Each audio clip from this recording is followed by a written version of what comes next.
Hello, everyone. My name is JD Calderon. I'm the writer and creator of the Oswald Chronicles, and this is Indie Comics Explained. And yet again, I brought on another fantastic group of independent comic book creators. So please hit like, hit subscribe, share out the video, let everybody know we're here. And once again, not on mute is this not on mute. What's up, kid?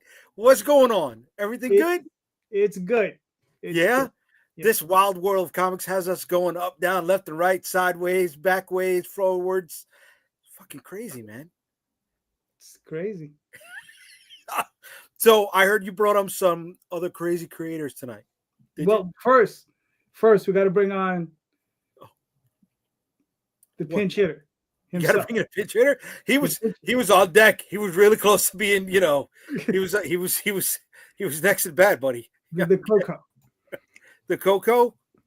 I can swing if we need to swing. You just send me the sign, and we'll be, we'll be fine. It's fine. All right. It's fine.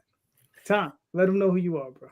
Tom Hutchison, Big Dog Inc., writer, publisher, art director, sales guy, image dude. Making the Kickstarters. I do all the things except for the art and the colors and all that. I leave that to the professionals. All right, very nice, very nice. We got on Mr. Eli. How you doing, Eli? Greetings. Nice. Glad to join you guys. My name's Eli Beaird. Indie comic creator, game designer, YouTube video maker, editor. I kind of do a little bit of everything. Not sure how well I do all of it, but I do pretty much all of it. All right. Very nice, very nice. So Dan? How you doing? Dan Sehn, publisher of Argo Comics and our Thunder Zone imprint, and mainly writer, publisher, a little bit of letterer. Pretty much what Tom said, everything but the art and colors. All right, cool. And we have Mr. Fish. Speaking of the art and colors, I'm the dude that does all that. I am the creator of Mr. Fish Comics. We are on our 16th, about to launch our 16th book on the 6th, Alice Lost in Wonderland 2, and I am the illustrator for a lot of books like Night Watch for Greg over at Sierra Nova and a lot of other books. And happy to be here. Mr. Fish Comics on all social media. That will take you right to the new book. Nice. All right, very nice, very nice. All right, John, we're waiting for one more guest, but he's late, so he's Canadian. So what can you do? Oh, that guy again? That guy again, yeah. Man. Yeah, all right. But so we're just gonna get right into it. Uh-huh. So you guys saw this show question. What does your perfect future in indie comics look like? Your perfect future, not the other guys, just yours. Let's start with Eli. You're in the hot seat. I like that. It's a tough question because, of course, all I've ever wanted was just to make comics and not have people bother me with real world, problems. So perfect future for me would be a time where I can just dedicate real honest amount of time to comics. If I could just do a good 8 to 10 hours a day working on illustrations, comic books, getting just kind of working on the process, and also having time where maybe like once or twice a month I can go to conventions regularly because I'm making enough funds for my comics to afford that. I'm not sure if this counts, but I also although I do game design, it's all about indie comics. So I would love to also work on my game design stuff, rubbing elbows with other indie comic creators and getting their inspiration and trying to bring their stories to life too. But yeah, just kind of dedicate my time to those creative endeavors. I think would be awesome. All right, very nice, very nice. Dan, what are your thoughts? I believe the future is now, I'd say, where I wanted to just do the comics full time. So I'm at that point now, being able to do that. And of course, any 5-year projection is going to be just more of a readership. So putting out more books, gaining more readers, and perhaps, with things like animation or action figures and stuff like that. I mean, I have a lot on my hands. It would be nice within that time to have some of that, take off. I know Jade dipped his toes in that one with the action figures. So yeah, it's a daunting task, but maybe spreading out a little bit into other medias. All right, cool. Mr. Fish. I mean, it seems kind of selfish because, like Dan said, I'm already living my childhood dream. Like, I pay my mortgage drawing muscle men beating each other up in their underwear. You couldn't ask for a better life than that. Like, this is what I do.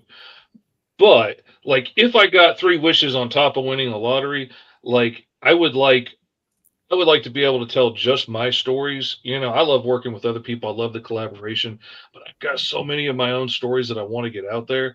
To be able to thrive off of just those and be able to afford to bring on, like, I'd like to hire my son full time because he's a really talented artist and we could kick out a lot more stuff if I had his help full time. And, you know, maybe hire on my other son to do logistics and packing and shipping and stuff and let me focus on making books. That's it. That's all I'm dreaming about. Like, just get there and maybe be able to take an evening off for my 3rd wish.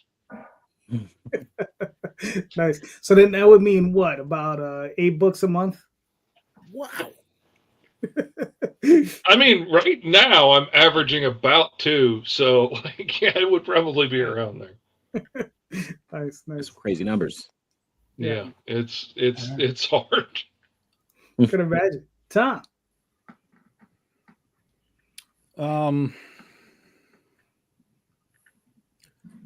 I think you know we're at 15 years doing this now this year, so you know we've kind of done a lot in 15 years. You know we've worked with some of the best in the business: J. Scott Campbell, Ryan Otley, Joe Jusco.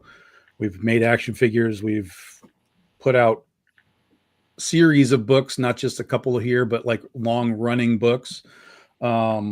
We've done a lot in 15 years, even though the last 8 have kind of slowed down because, you know, we switched over to doing crowdfunding, which, you know, just kind of changes the way that you really kind of make books.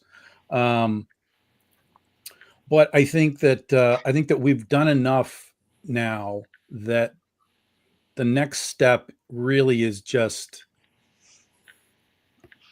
finding the way to show that we exist, because even though we've done this for 15 years, we've done all this product, people still don't know who we are in the comic book world, in any other world, and all that kind of stuff. So,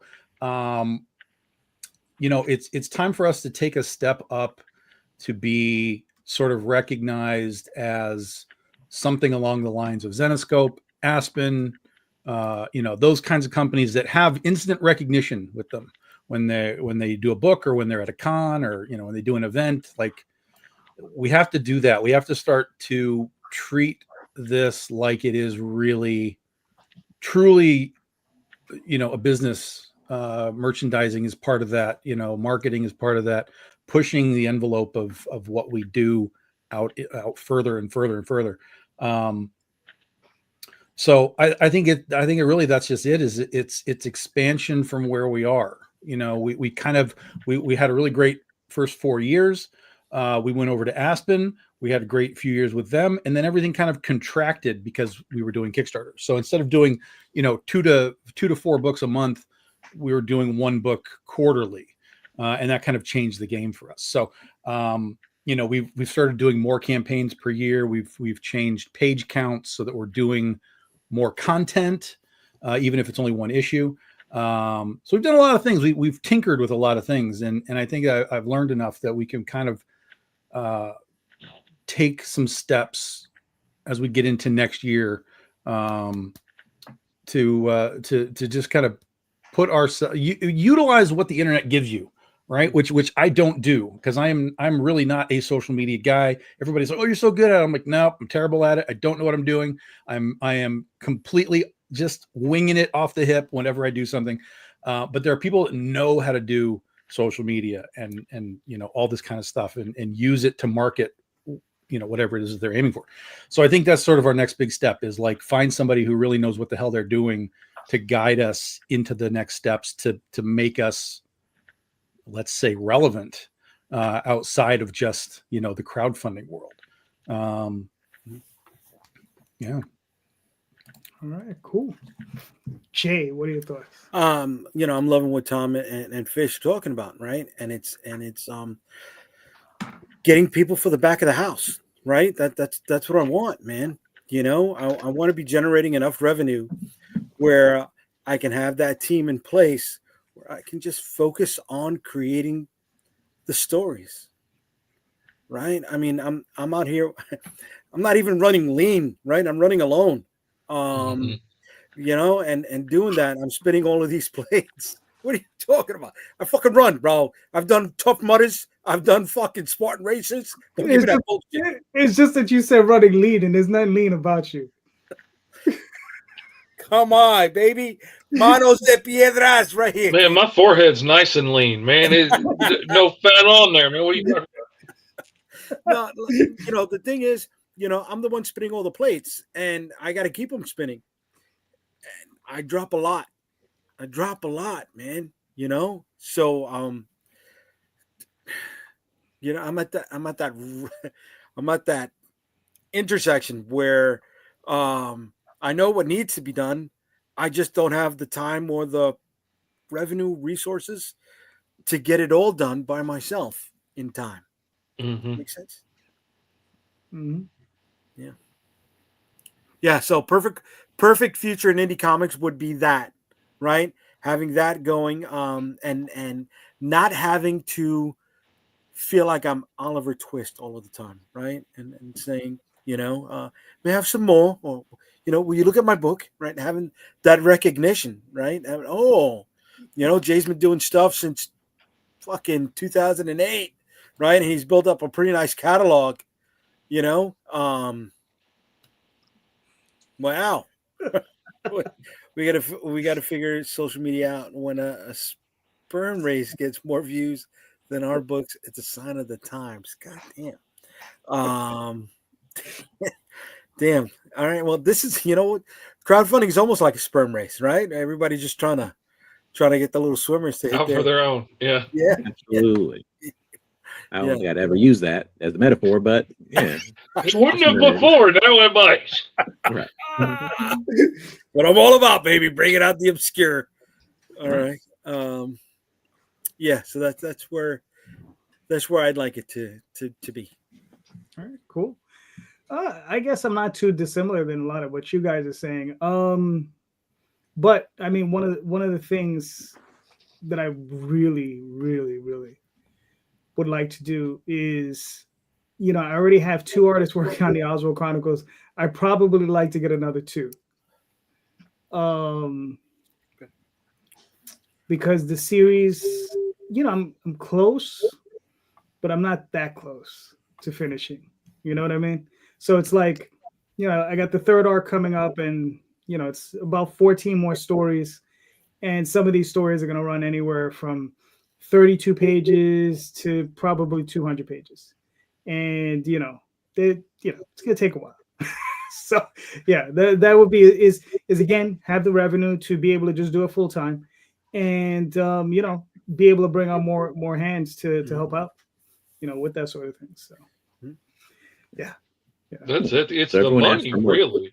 So If we had it on hand already, it would be so much easier to jump to the next step if we could just afford to employ those people now to help us, do the extra stuff to get it done in time. But, like Jay was saying, when there's only one of us running the show most of the time, that's a lot to do. Like, I forget to post to social media all the time. I've got a new campaign coming out that I forget to post about all the time because I'm busy making pages and finishing the book and getting the Kickstarter ready and doing everything else and shipping packages and placing orders. Yeah. So it sounds like we all want time and money. Is that Yeah, across the board? What a coincidence. Huh. Yes. we solved it all. That's all we need. More time and money. More time. Next question. Where are all these rich people who want to invest in indie comics? Where are they? Yeah, right. They're out there. They are out there. I have had like 3 friends have people in their lives just be like, yeah, I want to invest $10,000 in you and your indie comics. And we don't need $10,000. You need closer to 10 million. Whoa. Well, Well, I there's mean, never- that would be there's never nice. 10,000 work? What the fuck are you talking about, buddy? You'll always But- need more. Listen, I understand you're on the low end. I'm no longer willing to live there. I Okay. am the way. Thank you. Oh, I feel you, but that just got me one of my last jobs, so I'm not knocking the 10 grand There you go. investment. Got There you. you go. All right. Well, listen. Fair enough. Fair enough. Jay, you're up, bro. All right. So mentioning the back of the house stuff, right? Since we're on this path, if you had the money, who would be or what position would be your first hire outside of creative personnel? All right. Cool. Dan, you're up. Yeah, I guess echoing a thought that Tom had, perhaps a marketing, social media type of guy to, and I mean, we all run the Kickstarters and we get about 200 solicitations for those type of people. And of course, there's None of which should be paid. I'm going to put this into the universe right now. If you guys get those messages, you ignore them. Well, Correct. Yes. that's the problem right there. Which Just ignore them. Move I on. mean, there's no vetting them, and along with the 3D modelers who are all going to make figures of your characters. Mhm. These are the rabid scams that are going out there. I think the scam of I'll do commissions of your characters kind of got over where, we all realize there's no signatures on this art sample. The styles are all different. They're like, this isn't working. Let's try 3D modeling. You get a Google bunch of, image search has been great with that. I can always go back and find who really modeled it and be like, Okay. oh, really? Is your name XYZ? And then they disappear. It's crazy. Yeah, I like that. what it's all about. I mean, so yeah, I mean,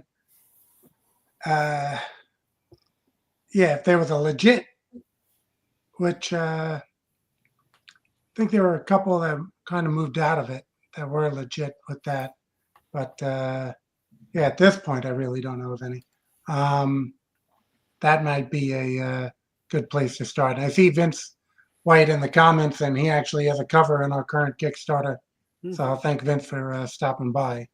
And I think Leo City Wrestling, who was in the comments, is Ezekiel Zeeb, who has his meta comic with our Thunder Zone. But yeah, so social media marketing, that would be probably my first hire. Outside of creatives, who I'm sure we all have our wish list of superstars where we'd love to, get some work from, some covers or whatever. All right. Cool. Fish. I would love to be able to put a bunch of my friends to work that I know are super talented and just have them working for me. But my first hire would absolutely be an advertising guy because that is something that I don't get. It just doesn't function in my brain. I can write stories, I can draw pictures. I cannot figure out how to make you want to stop on a social media post and click on it or go click on a link and buy it. I'm trying to pick up a foreign language by listening to it and figure it out as I go, but I'm not good at it. I would absolutely hire somebody that speaks that language fluently and could help step things up. And honestly, I think that's got to be a big part of the social media aspect because there are really talented guys that are putting out really awesome videos like on TikTok. There's big professionals from all the big companies like on TikTok right now that are getting like 20 likes on their videos and 2 comments. And, it's not because they're not talented or well known or whatever. Something's missing somewhere along the way. And I have to think some of that's advertising in a way. All right. Cool. Eli. Yeah, I echo a lot of that. Advertisement, promotion.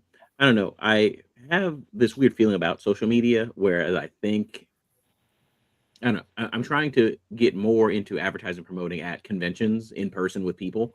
Mhm. And I've been feeling more and more that social media is more of a distraction in certain regards. Because I did try to get into it, and I do believe that the creative mind and the promotion mind are different minds. They having this skill set that we have just doesn't lend well to having this very personal expression that you're trying to express and telling your stories and sharing your artwork is very different from like grabbing strangers' attentions who have like their varying amounts of attention span.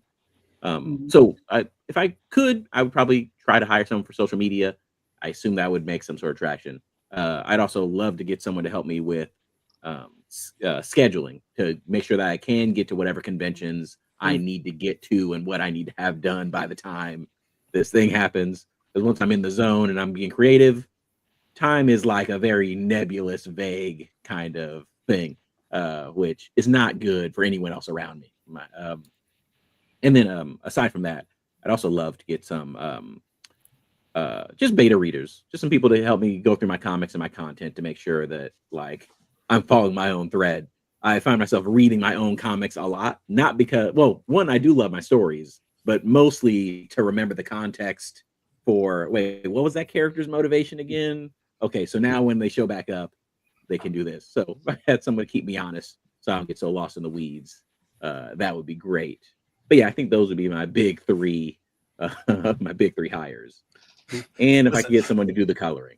Listen, Chris Claremont got so lost in his weeds for decades, and all that did was come back around and give him story opportunities for more decades down the line. Like, I don't know what to do anymore. Well, remember what you did in 197? Like, just run off of that. Oh yeah, and then there you go. So don't freak out on the weeds. It's not necessarily a bad place to be as long as you're still moving forward. Yeah, no, that's a good point. Yeah. So, Tom, what are your thoughts? So Vince, I do all of my crowdfunding graphics. Just to answer your question, I do everything. I build all that stuff. I taught myself Photoshop, God, forever ago in order to steal someone's job. I got the job because I taught myself and did it better than him. So I was like, all right, I did a good job. And so ever since then, I've done all my own stuff like that. I've had some people teach me some things along the way. Jesse Witchman was always great, teaching me some graphic stuff and all that, but I do it all myself at this point. But like I said, I would hire social media guys. The only other thing that I would kind of be looking at is sort of physical labor people. Like when I do my fulfillment, it would be like, hey, I need somebody to come in for 3 or 4 days and, pack stuff, ship stuff with me and knock my campaigns out faster on the shipping side of things. Because when you're just doing it by yourself, that's a lot. So that would be my two things: is someone pack and someone go talk about it. Cool. Jay, what are you thinking? Oh, no, wait. Yeah, you first. Yeah, I forgot it was your my question. Come on, buddy. All right. A publicist, definitely. So, obviously marketing, but it's a little bit more. It's like trying to get out there into like wider media. So definitely a publicist. And I agree with Tom, getting somebody to help out with just the physical labor of it, right? The packing, shipping, eventually, getting into receiving pallets and cases and stuff like that. I'm sure, I don't know how many, I'm sure Dan has done it. I don't know about Eli or Fish. I know Tom has done it. I know Jay for sure. When you got to move cases and cases and cases of books, not a lot of fun. I'm getting old, man. I'm getting old. Exactly. I just built shelves because I had all my boxes of books stacked on top of each other. And I was like, I got to put these things on shelves so I can get one out and not have to move 6 to get to one down low. That's furniture, buddy. Come on, man. That's furniture. That's a lamppost. That's an armoire. Just gotta get creative. That's all. It's a drawing table. It's all of it. Yeah. Oh, and to answer Vince's question, I actually do all of my graphics as well. So, So yeah, I mean, I do that. same thing with Tom. Learned Photoshop ages and ages ago, and Daphne's here, so I always get a quick tutorial when I don't know how to do something. So, all right, Jay, your question. Wow. Well, the missus answered my question online. I'm scared to look at that one, but everybody's got great answers. I love that. I want to go outside the box and say I'd hire a driver. Right? What? Yeah. That's called Uber. That's called Uber. No. Wait a minute. You go outside What are you talking about? What is this crazy talk? No, Uber's not going to drive me and the merch to San Diego, right? Uber's not going to drive me from New York to Florida. That's called UPS. No, not all the time. Right? Ship it That's and a fly. big box to get in. Ship it and fly. Yeah, No, especially because going you know what? I shipped it to Puerto Rico, and I was sweating my fucking pants. That stuff did not come in time, right? Oh, no. I had the first day of the show with what I had in carry-on, and I was, and I planned, right, because that's the company I worked for. So I planned. I knew what it was about, and they still screwed up. Yeah, but you're shipping out of country too. Shipping it coast to coast. It's you that's not that big. And let me tell you this, Jay, as a guy who sits in a car for 4 or 5 days in a row by himself driving to a con, that sucks. If you're not a big boy and you can't do that by yourself, riding shotgun, riding bitch is not going to be the answer. I'm tired of it. I'm tired of it, dude. I am. I've done it. I've done the. My wife drives half the time, and it still sucks. You know, I've done the holes, bro. I did 27 hours from New York to Texas. That's a fucking drive, bro. That's a fucking drive to Dallas. And mind you, this is a guy who only does 2 shows a year. I know, because you know what? I got tired of fucking driving. I got tired, right? I feel driving is the least productive time. Right, that's time I can't get back. That's time that I'm not typing. That's time that's why you go with friends and family, and you have a good time. You make this is the one guy who doesn't drive in the whole goddamn panel. He doesn't have a license. That's true. I don't drive. I live in New York. I don't have to. I got friends for that. Right? That's the thing, man. I'm always finding people that don't know how to drive out of New York to these events, bro. Right? That's the pain in the fucking ass. And I've been to trips to Detroit. I've been to trips to Chicago. I've been to trips down to Florida, driven with friends. I know. See, but what you fail to see is the part when the person you're driving with is tired and has to drop you off before they go home. Right? But you know what? See, but here's the difference, though. What? Those friends that I went with were men, and they sucked it up and did what they were supposed to do. Man, that got a driver's license. Okay, if you don't got a driver's license, you can't use the men scenario. You can't. You can't. You need it. What are you talking about? You need it. When you don't have a driver's license, you need the man to drive, to open the door, pull out your chair. Like you need that help. Right. It's common courtesy. Make sure that cup holder is empty for you. Here's the other thing about the driver. Okay, there's layers to this, right? Because the driver also becomes a sales rep at the conventions for you, right? The driver also becomes somebody who is going to advocate and evangelize, right? He's gonna speak on you when he's away from the table. You're not hiring a driver; you're hiring an assistant. Yeah, that's a partner. Okay, so we're hiring an assistant, right? Yeah. But now hiring an assistant, you get all the extra benefits. You can have somebody do your scheduling, like Eli said. Right. I missed a freaking con I paid for because I absolutely forgot about it 6 months later when the con came around.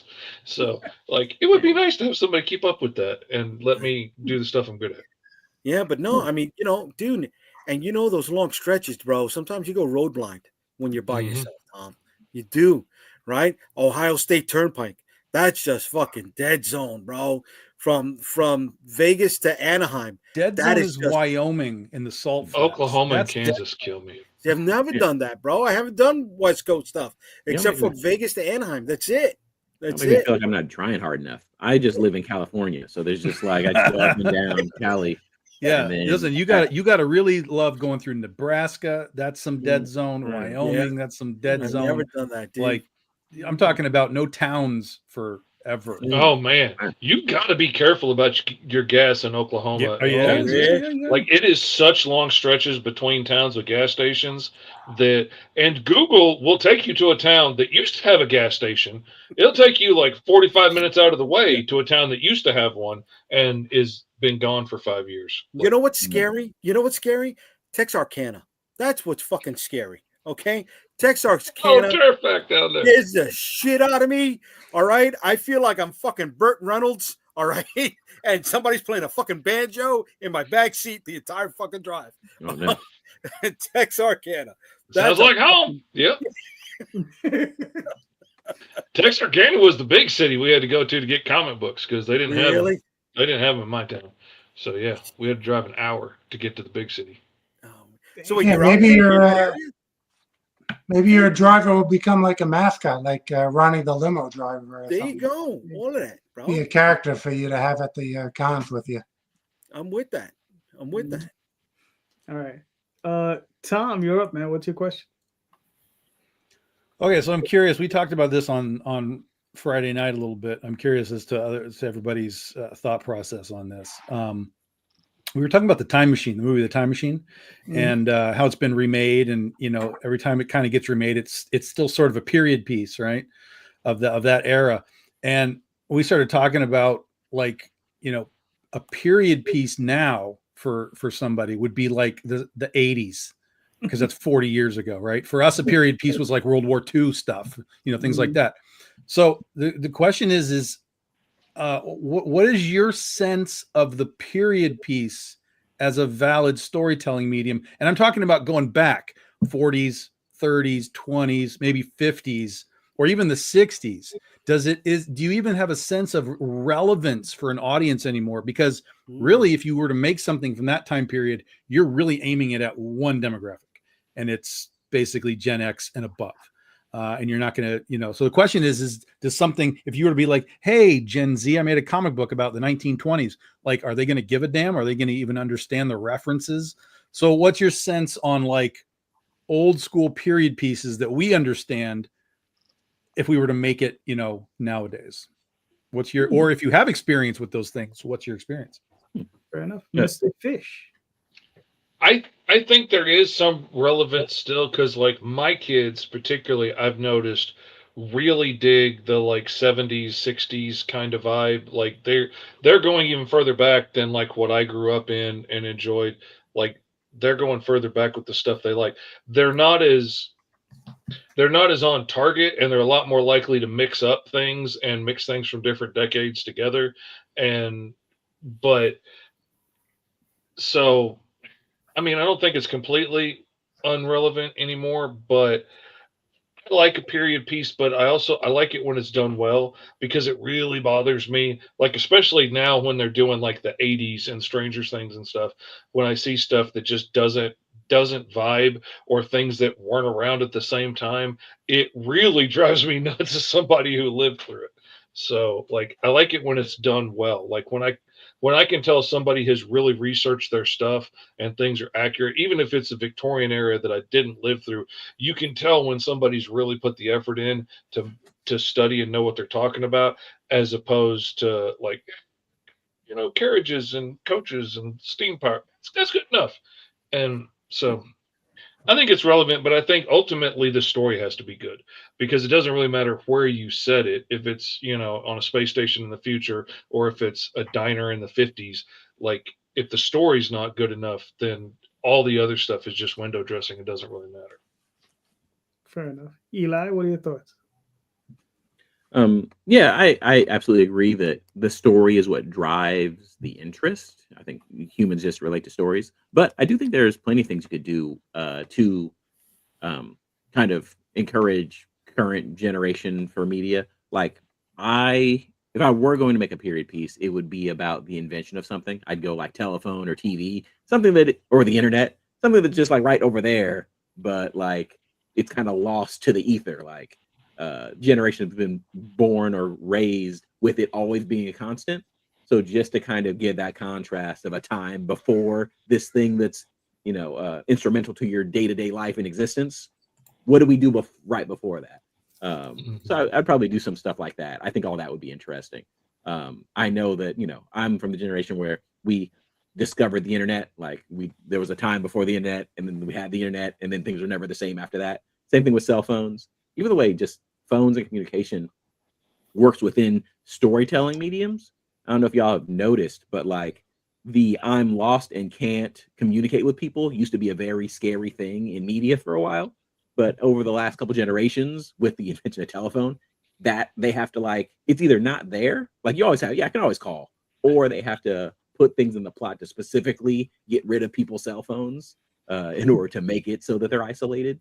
But I just think things like that people take for granted, I think are all very interesting things to kind of expound upon and like create some ideas cool over times.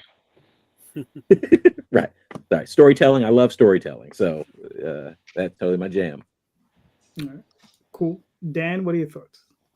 Yeah, I think it does come down to storytelling, and there are going to be audiences for different eras that, you know, you'll have people who will like a Western film who don't want anything to do with a Western film, and some who like a Western film but don't like a Western comic.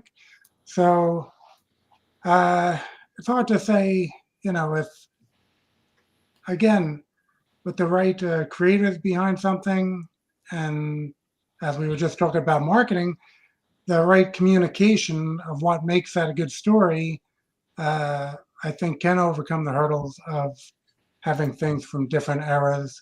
As far as my own experience right now, I have a public domain character, a few of them in this one book, and that's dealing from the 40s to the 60s. And I do have flashbacks. So, you know, in doing that type of period chapters, it does take the research, as Fish said. So if the research is there and it serves the story, then yeah, I think it can be a good thing. But the lowest common denominator, of course, is current day. So if you put a book out right now that, you know, it's just dealing in right now, you're kind of overcoming those hurdles. But I think, as with most things in comics, you kind of got to follow your muse. And if that is what brings out the quality in you, bringing in errors, not bringing in errors, you got to hope that the audience will find that if it's what your heart is telling you to publish. All right, cool. Mr. J, what do you think? Yeah, as long as you make it relatable or you find a parallel that'll bring somebody into it that shouldn't be invested in it at all, you got something. I want to bring up two references. If anybody saw the Watchmen TV series, that very first episode during the Tulsa massacre paralleled the exodus of Superman from Krypton, right? And once you were able to draw that correlation, you're like, holy shit, okay, I'm hooked, right? Because it hits on two different points, and you let the reader, the viewer, the person engaging it, make that connection. It's like, oh, that's how you grab them. Or spoilers for anybody who hasn't seen Sinners yet. You know, there's a connection to somebody in the 90s wearing a Coogee sweater, and walking into a nightclub like Biggie and Faith, right? Or like Diddy and J-Lo. And it's just like, oh, right? You didn't even have to put that little caption up there. Oh, you know, we're in the 90s or whatever. You're like, oh, I made that connection, right? So I engaged with what I was watching, and it made me more invested in the piece.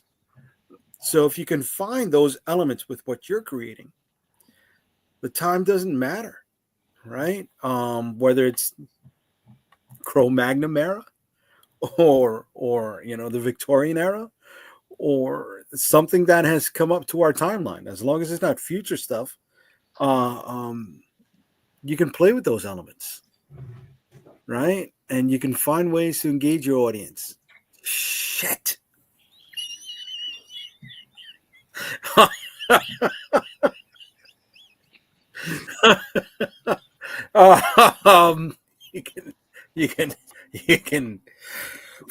You can also put your foot in your mouth at other times and get caught by the wife. I'm gonna leave that up for the rest of the show. So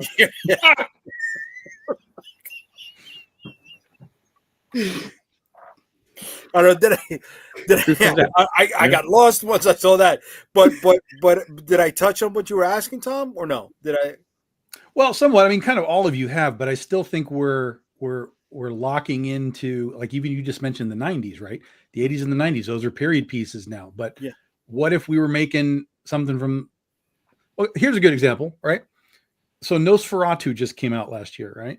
And it did pretty well in the theaters, right? And technically that's a period piece, but it's really just a vampire movie in a period. Mhm. So, whatever. But what happens if you were to say, hey guys, that's an actual movie from 1900. Let's go watch the original movie. The people that liked that new movie are going to be like, what in the fuck is this?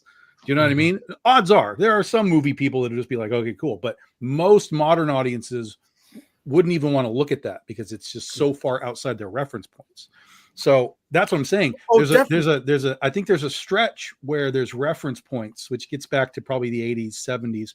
But once you go further, it really starts to become just outside the box. But what I like what Eli said, where you're attaching it to something, the invention of the phone, the invention of something, right? Or if you attach it to historical things, because like historical moments, what we're going through right now, as opposed to what they were going through at this point in history, and being able to play with those parallels that are like, see how we got from one place to the other, that can be really powerful, and everybody would get that no matter what their age is. But so is something like this historical, like the Joker movie, right? The Joaquin Phoenix Joker movie. At the end of the flick, when everything is going down, they pass a movie theater, and on the marquee, they have Zorro, but Zorro the Gay Blade. It's not. It's right. So, I mean, it put you in the 80s, but it's technically sort of. But movies can be played at any point. Like movies are played in theaters literally over and over and over again, decades later. You know what I mean? So yes, you're right, but also it could have just been a re-release. Okay, like in Silver Lining Playbook. Where what's his name? The guy who did Rocket. What's his name? Stallone? No. The guy who did Rocket Raccoon. Yeah, the guy from Hangover. Yeah. Oh, there's a Rocky. Bradley Cooper, right? He's in the movie Silver Linings Playbook, right? But they're coming out of the movie, and what was playing was a re-release of Midnight Meat Train. Right, a movie that a horror movie that Bradley has starred in before. So that's the re-release moment. Well, right? I mean, I think to get back to the original question, I think something like, for me, a good period piece that's way out there as far as time is I, Claudius, right? Which is based on, the Roman Emperor Claudius, right? And him retelling his history and the history of his grandfather when he lived through Caligula's reign, and how he became emperor and all that stuff. And it has, most of it is made up by the author. But the thing is the drama that's in that particular series is so intense by those actors. And the thing is, it's a crazy thing because has like no special effects. You don't see any battles. You don't see any wars. It's just literally just a drama played out on the screen. It's like Game of Thrones, but you strip away all the trappings. There's no high-end effects, no high-end clothing, but the drama and the acting is so powerful that, I mean, for me, it always swept me into it. But what got you invested in seeing it in the first place? What drew you to it? I just heard it was good. Okay. I heard it was good, and I was like, okay, let me watch it. It was, and it's, like, it's one of those things that is just the drama. You understand? It's just these elements of people and the things they go through, just the intrigue between, like, has all the good points of something like Game of Thrones, but amped up way higher. If you like that portion of Game of Thrones, there's different portions that I think you can like you like the I don't know, the dragons and boobs would be enough to keep most folks. Right, but this has none of that. This just has that drama, but it's very powerful, the stuff you see. Or there's just, like I said, the character acting is so incredible. But yeah, so I mean, in the end, I think it just all boils down to what a lot of the other guys were saying is just story, acting, dialogue, exposition, so on and so forth. I mean, just the way it's laid out, for myself. And yeah, Oh, that all makes sense. All makes sense. I like it. I like it. And yeah, Spartacus is a great example. You know, that was Come a big hit TV show, you know, a while Say it back. correctly, Sporadicus. Sporadicus, yes. But look, Every so many look years at we'll like put out what a we do, season. Yeah. right? We're doing comic books. This is a book that's based on the Journal of Lewis and Clark, the journals of Lewis and Clark.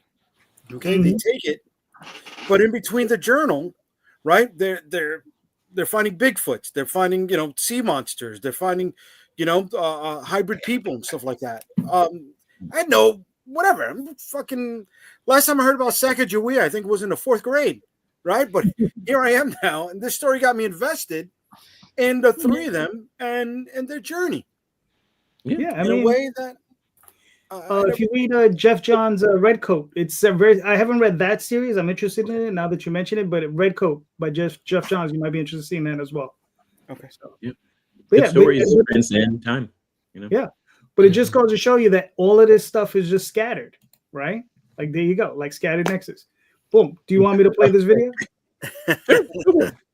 I give that transition. a 6. I give it a 6. Hey, let's do it. Greetings. Welcome to the Nexus. My name is Eli Beaird. Better than most.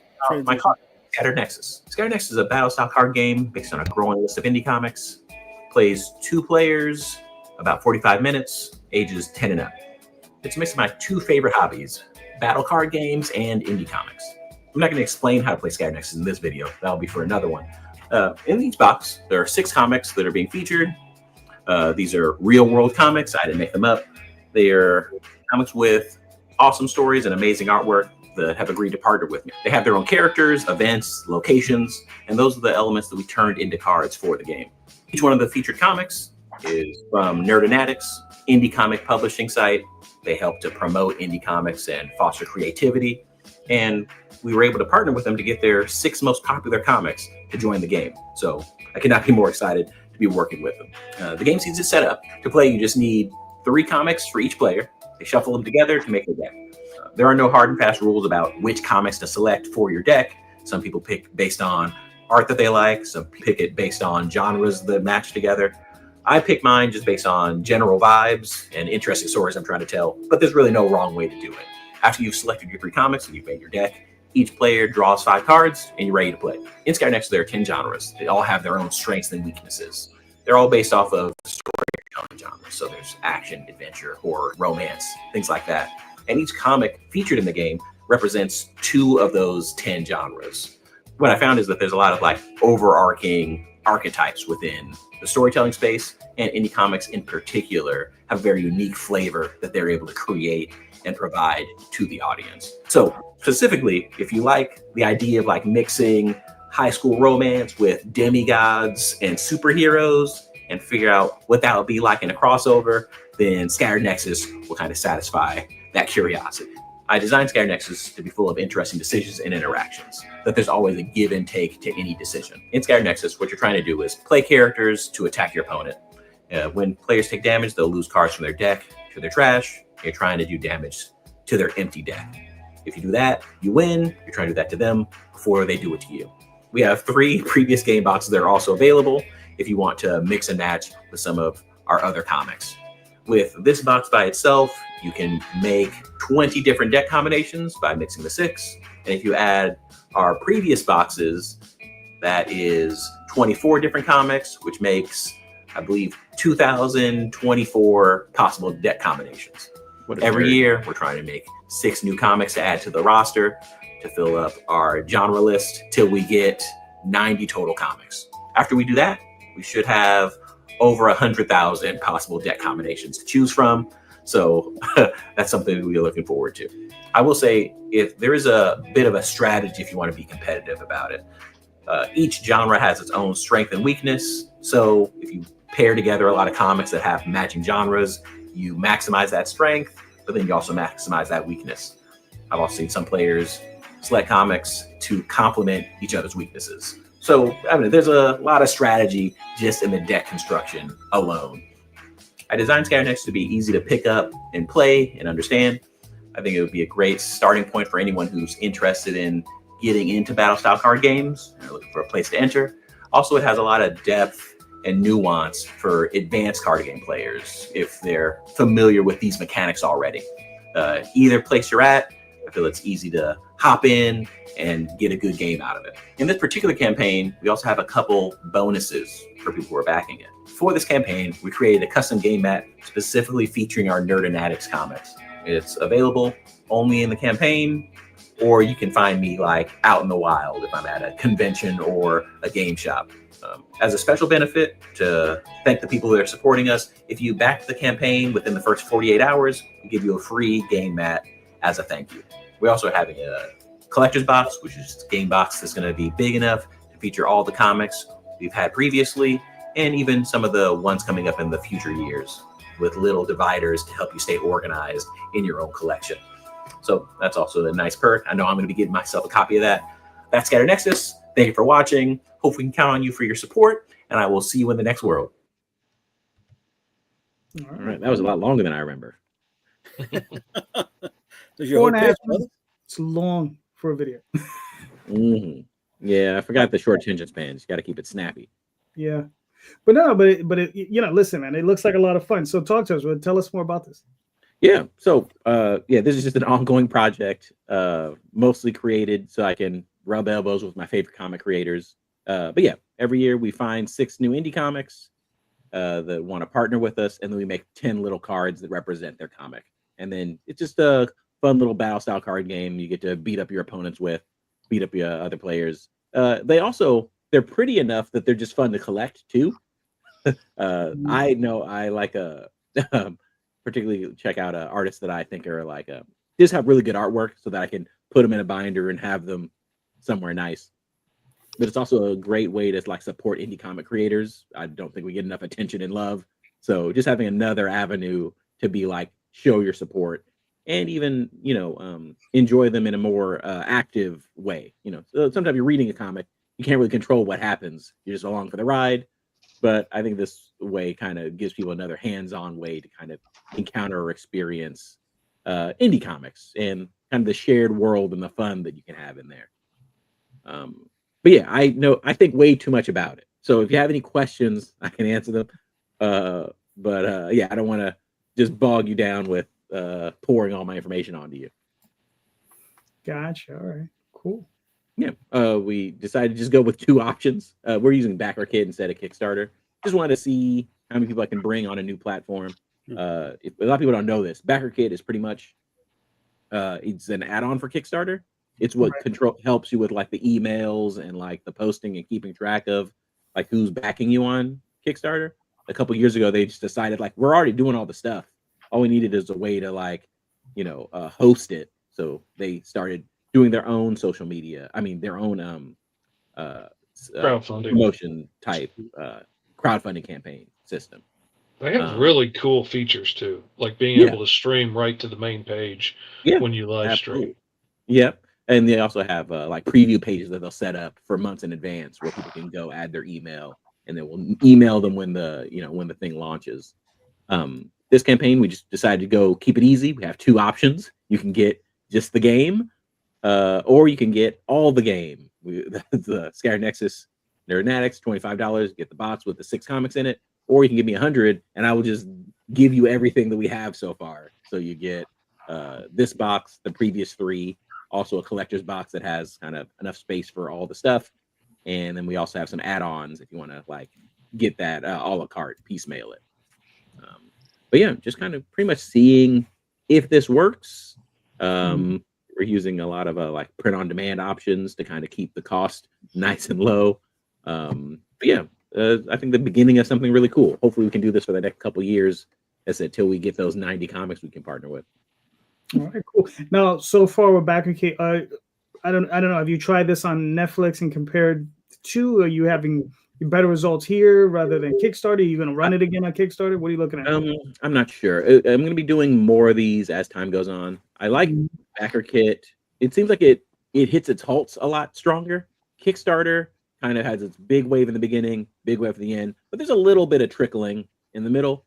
In this one, it seemed big wave at the beginning, complete Dead Sea, and then I'm expecting another bump at the end. But yeah, I'm gonna try it here. I think next one I will try Kickstarter. I'm just gonna pretty much the same thing just to see if the audience is different there. A lot of people just don't know about BackerKit, so I'm wondering if that's like kind of part of it. But then on Kickstarter, you're kind of a small fish in the ocean. There's a lot of other things going on around there, so it's easy to get kind of lost in the weeds. It's really easy to get a hold of people at BackerKit and talk to real people and get real help. Their customer with stuff. service is amazing. That was one of the other big draws. It's hard to just hop platforms, but BackerKit made it pretty easy. There's also another crowdfunding platform, but I guess you guys wouldn't use it. It's a GameFound. It's crowdfunding, but just for the tabletop space. So I was thinking about trying there, but they're a little bit more fiddly. They're a little harder to intuit what you're supposed to be doing there. So yeah, it's a learning process, and luckily doing it for the love. So I'm going to keep doing this regardless. Just trying to figure out where I fit and where my audience is turning to be, the most, the biggest challenge, but then also the most rewarding part of it. All right, cool. Well, you got 17 days left. You got 15 backers. You're already gold. You hit your gold. So yeah, absolutely. All gravy now. Just trying to figure out who else wants to hop in. Yeah. All right. So there you go. If you like games, go check it out, man. Good stuff. Yeah. Way to be. Yeah. All right. Oh man, this transition. Aye. You know what's funny? I could have sworn from the last time I was on your show, you said you would never say it again. I lied. I know. Anyway, Dan, what are we looking at? Thunder Zone. Yeah, Thunder Zone is pretty much, I have Argo Comics as my imprint that just has my characters, and Thunder Zone, it's kind of like early Image Comics where we have different creators, but all the heroes are on the same Earth. And that is my own Nature Man title. That cover is actually by the current X-Men artist, Nitho Diaz. Yeah, cool. And there we see Stardust, the Super Wizard, has entered the comic here. And, various, the Dart, Kismet, Man of Fate. So we got various public domain characters in this issue. And a variety of covers, as you can see. I have some covers, and I have some preview pages. There's Stardust. I left the dialogue off that one. Too many spoilers. Mm-hmm. Gotcha. Now, what makes you choose one public domain character over another? Some of them have been used a lot. Like, it seems like, Daredevil gets used a lot. Black Fury. I kind of went with ones that I thought were very good, had a lot of potential, but just weren't used as much. And then I tracked down all the appearances, did heavy research on them to make sure I knew what I was talking about. The other book that we just passed was Marshall Strong. That is creator Mike Descharnes' book. And that is like military superheroes whose powers are from alien technology, but the powers that they gain from that is also driving them a little crazy. So that is, again, they're on the same Earth, but that's a separate creator, separate book. Gotcha.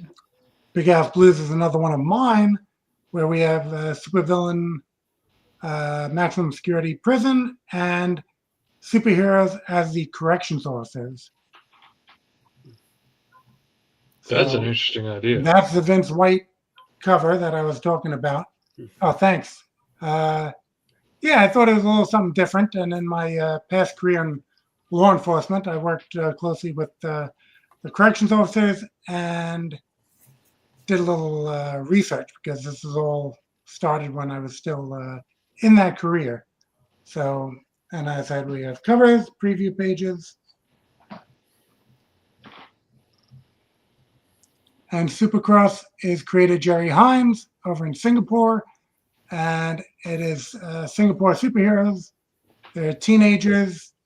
And actually, the next cover is by David Ross, who did work for Marvel and DC. So that's up to issue 4. But all the issues that we have here, back issues, are available digitally and in print. And this is Weirdo #1. Another of my own creations. It actually was serialized along with Nature Man, Big Ass Blues, and Antarctic Press's Exciting Comics. They chopped it up a bit, and this is all now collected in full issues. Actually, Nature Man and Big Ass Blues, they didn't get to the chapters that I have in this Kickstarter. But yeah, Weirdo is more of a zany madcap type of hero. And as you can see, covers and preview pages of that as well. I give a little story synopsis if you go to the Kickstarter page, and you can read that. But we have catch-up tiers digitally and in print for all our past releases. All right, cool. Those are just the handsome faces of all the creators who are taking part in these books. Gosh. So, I mean, what got you? Because obviously you're running like what, 4 books on this campaign? What is it, 5 books? 5 books, yeah. 5 books. Like what it like? All right, obviously, if you had to run 5 separate campaigns, I'm sure that would drive you more nuts than doing it this way. But yeah, we have 2 issue 4s, 1 issue 3, an issue 2, and an issue 1. So yeah, doing all those on separate campaigns would make the production schedule so erratic that it would take forever to tell the story. Plus, this has the added bonus of if you buy all the new releases, you're saving on shipping, because true. I see some campaigns doing, $10 on shipping for 1 book. Seems a little excessive, but yeah, in doing the 5 books combined shipping, we make that the best deal. I haven't used the featured product. I know they just started that on Kickstarter. Maybe the next campaign, when people are a little more used to it, I figured people might get a little lost and scroll right past it. But yeah, just in the fact that we're publishing a line, we want these books to come out somewhat regularly so that you don't have to really dig in your memory of what was going on. So it seemed best to do the 5 and to save everybody on that shipping. All right, cool. Listen, so I saw, what is it? You're already funded. You got 14 days ago, so you got another couple weeks. All right, so you're doing good. Yeah, we just did a token amount. As you can imagine, 5 books on that amount is not funded. But they're complete. So we're going to release them. So again, we just made kind of a token amount. We still need everyone's help as far as covering the cost, and then having funds to produce the new issues. All right, cool. Well, so hopefully, everybody go out and buy yourself some books. This guy's producing tons of them. Go get them. It's awesome. Thank you. Where are we? Jay, you got anything else to say? Anything else to add? You got another campaign you're going to put up?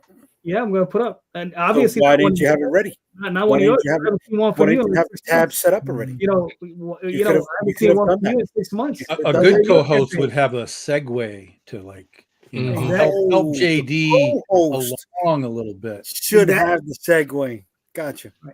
Okay. Should have. Absolutely right. Should have. Absolutely right. I got you in the next one, Hammer. Yeah, you can hammer yourself, buddy. Really. Fish. So obviously, Greg couldn't make it. So I'm gonna play his video, and if you can walk us through it, but I'll play the video first. All right? Yeah, absolutely.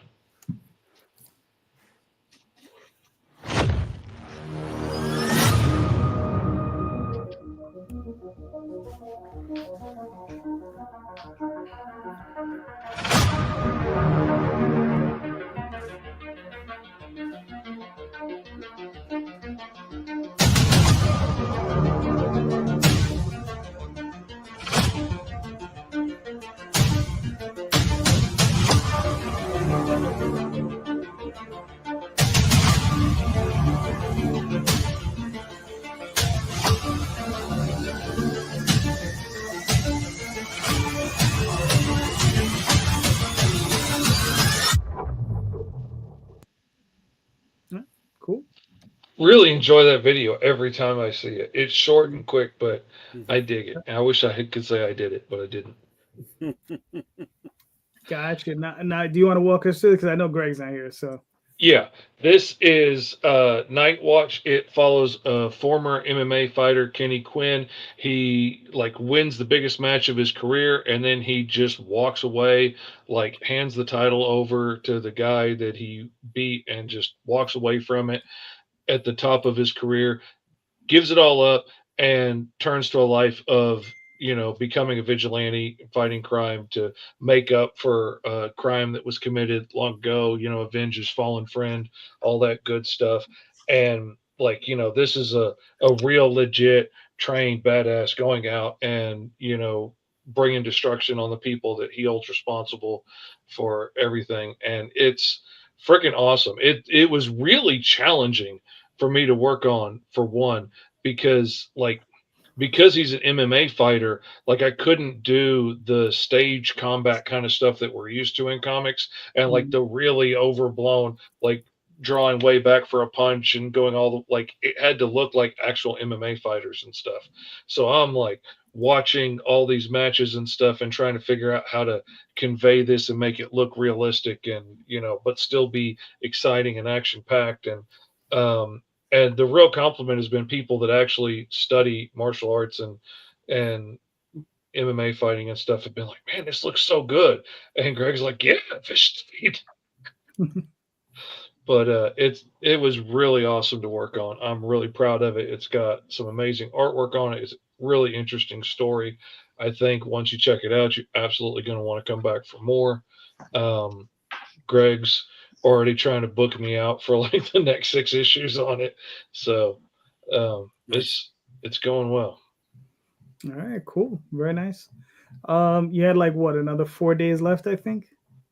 Oh man, I can't remember. I've been juggling so much. Yep, you got 4 days left. 4 days to go. Backers, you're already funded, so hopefully we can throw some more cash on there, and Oh yeah. So you can bring you back for those next 6 issues. Oh, and there's gonna be like audio commentary and reading out the stuff in the digital files. So like I know I have a lot of fans that are like dyslexic and stuff, so they will be like a read along with it to help people that might struggle with that. And I was really excited. We were talking about that for my next campaign, and Greg was like, "Yeah, I want to do that, absolutely." So it was really cool that he included that. All right, Very cool. Very nice. All right, let's see what's next on the docket. Is there somebody backstage, bud? Yes, there is. Oh, sorry. Oh yeah, here we go. Surprise guest. There he is. Long time no see. What's up, DM? It's like yesteryear. Just running. Apologies on being late. The last stream went a little longer than anticipated, but I made it. Here I are. All right, cool. I have something to add about Night Watch. This guy, I've read the whole thing. I did a review. You can find it on my Facebook page. It's basically Dick Grayson and Frank Castle combined. It's quite the combination. That's a really good take on it. Yeah, I definitely appreciate it for that angle. It's quite a contrast of characters to combine, but it definitely works. Right. Cool. And then here's Fish's other project. Yeah, that one is in pre-launch right now. You can go sign up to follow it at gomrfish.com. We'll take you right there. It launches on May 6th, and that will be issues 1 and 2 of Alice Lost in Wonderland, this story I've been working on for 30 freaking years. And that's the whole reason I got into doing comics, was to tell this story. And I'm super excited to be getting to tell it now. And we've got all kinds of cool, the books, the digital stuff, and I got freaking miniatures made this time of Big Ten and Alice that came out really freaking cool. I'm in the process of painting them. I got big ones made so I could show them on camera. But they came out super cool. All kinds of cool swag and stuff to check out. Launching May 6th. So go check it out. Okay. All right, cool. Very nice. Do you have those samples on hand? Yeah, got them right here. Sure. Hold on. I'm going to pull you. Look at me there. Now, you're going to have to excuse my crappy dry brushing because I didn't want to break out the airbrush and make a mess when my wife was mad. But we've got Big Ten there, the Tin Man, and we've got Alice with her little broken sword and her gun and everything. And we also have the acrylic standees and stuff from the first campaign that are going to be coming back with the front and back illustrations, because with a backside like that, you got to show it off. And there's going to be a new acrylic standee that shows Alice and the White Rabbit, like when he first brought her to Wonderland and she's younger. So there's going to be a new one to go along with that. There's going to be all kinds of cool stickers and stuff. It's awesome. All right, cool. All right. Let's see. Oh, this is where I got to do the segue. Okay. No. Yeah, you were trying to leave. I saw you trying to leave. No. Tom, what are we looking at here? Yeah, we're back at it. We pushed a lot of stuff down the line here and into next year because of my mom passing, but we're back at it now. And starting Wednesday, we're going to do this little mini campaign to kick us off and get us back in the swing of things before Motor City. So I came across the notice that it was the 40th anniversary of the Dirty Pair anime this year, so 1985, and my brain immediately went into overdrive. Like, how do we celebrate this? Because we've done this before with other movies and stuff. And so immediately I went to Critter and Chloe, a couple of our characters that have teamed up before in other capacities. And so this is just an homage to the Dirty Pair anime. It is a tribute to Adam Warren's comics that he's made of the Dirty Pair over the years from Dark Horse. And it's this little short story with a handful of covers. We'll have a bunch of back issues for Critter and Chloe and their different books that they've been in. So if you haven't read their books, you'll be able to get previous issues. So it's really just a short little mini campaign with a handful of covers that'll lead us into Motor City. It's only going to be a 10-day campaign. It launches Wednesday. It ends the following Saturday. So, yeah. Cool. Very nice. Very nice. And you said, what are you launching? Wednesday night, 8 p.m. Eastern time. Very nice. Everybody, put it on your calendars. Yeah, you could click that link and yeah, you could. It'll tell you when it's happening. But you didn't tell anybody about the hookup with the Patreon and what else they're gonna get if they're down with the Patreon, Tom. Yeah. Sorry. DM, you want to play this video? Move it on. Sure. Play the video. I'll give a couple After Chasgo and myself received a surprise visit from Dunnan and Madrakas, we were able to help the local guards stave off the beginnings of an undead outbreak. I recognize one of the fallen creatures to be an addict to the local drug, Weave. After following a lead, the four of us were able to track down a group of bandits transporting the drug. Fortunately, we were able to control the situation, and Dunnan has a gift with aligning perspectives. You get to choose which of my friends here you are going to speak to. If not, I'll pick for you. We had no idea that this was the beginning of a very long night.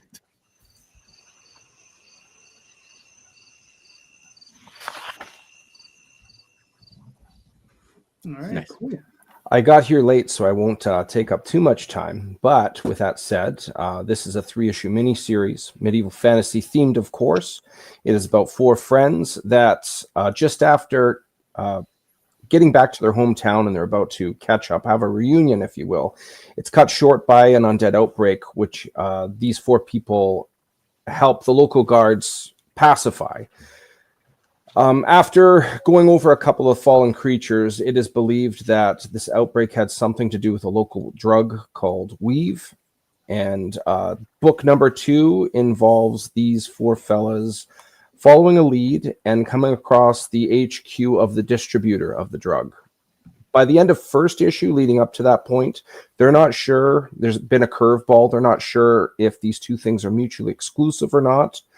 But by the end of issue 2, there's like a lot of action going on. I couldn't show too much because it's all very like related to spoilers.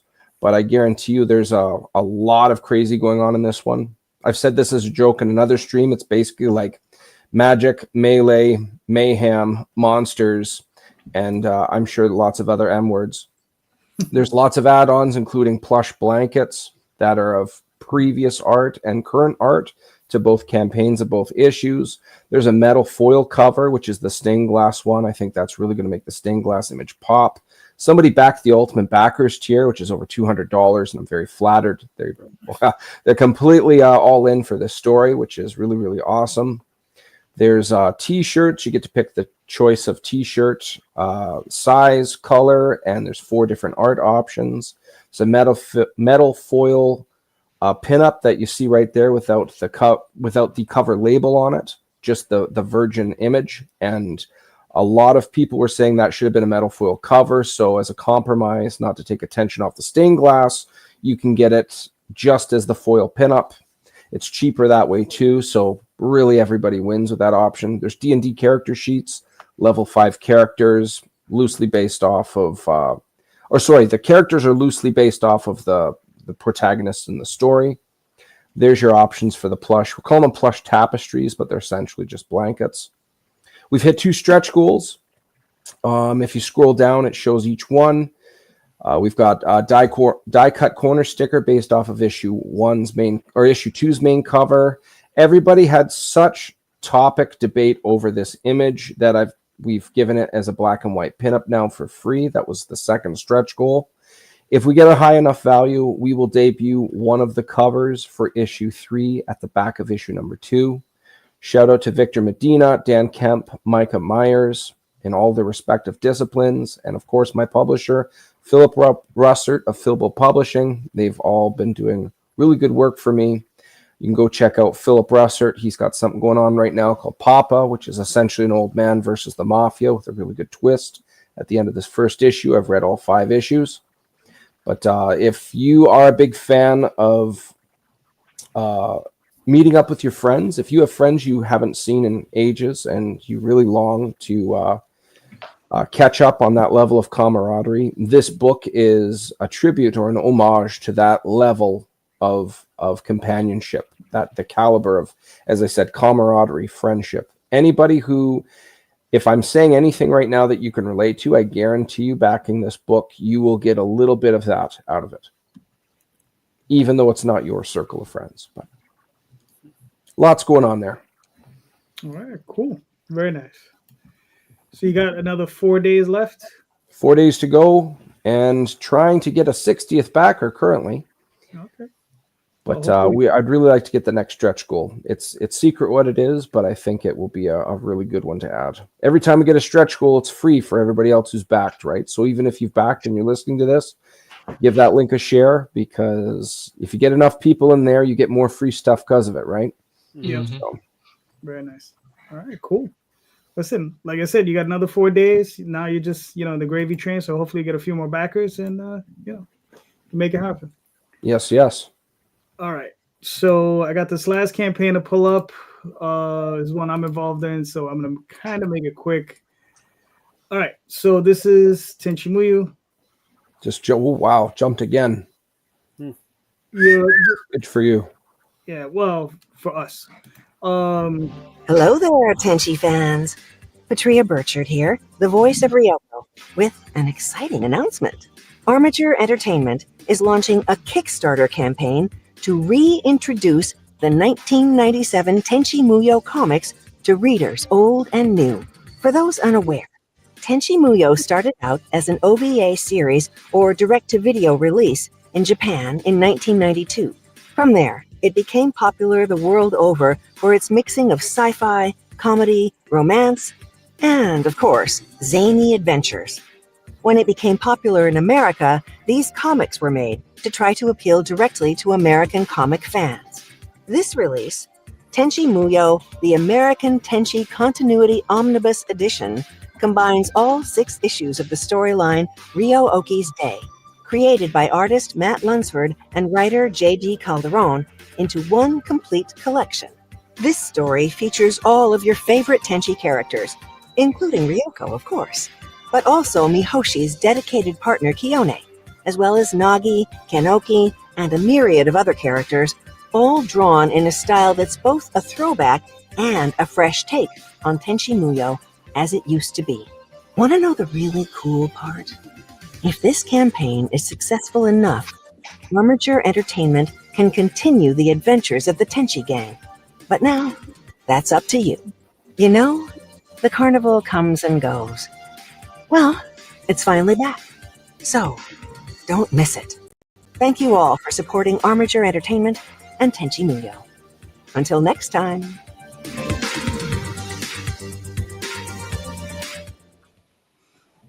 All right.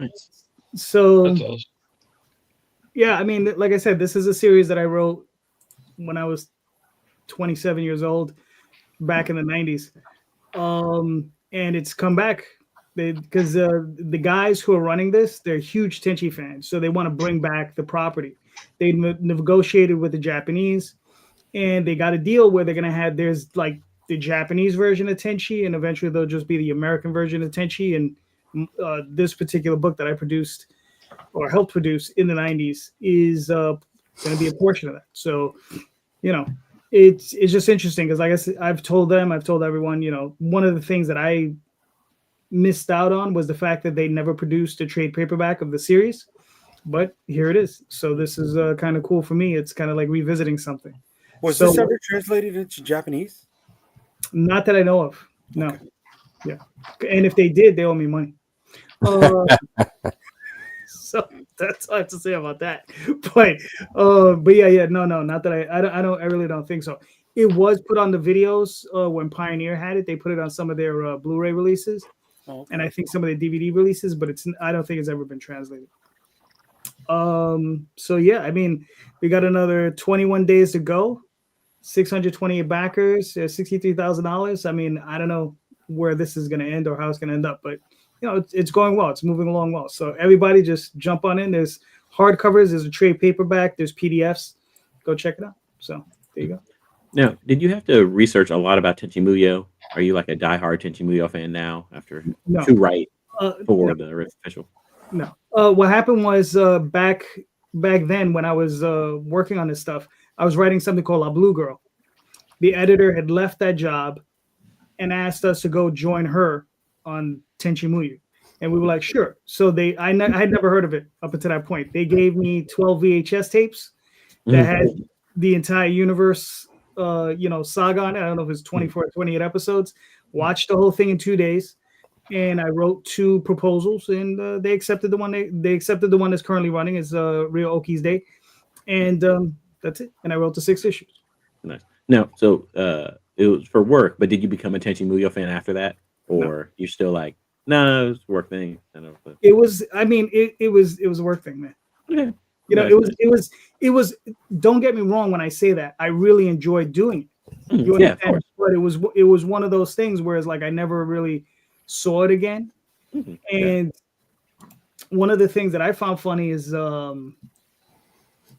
that they keep saying that version of Tenchi Muyo Universe is one of the favorite versions of it. Right. So, you know, I just happen to luck out that that's the version that they gave me to work for. You know. Okay, perfect. I was going to ask you some deep cut Tenchi Muyo questions, but that's fine. Well, from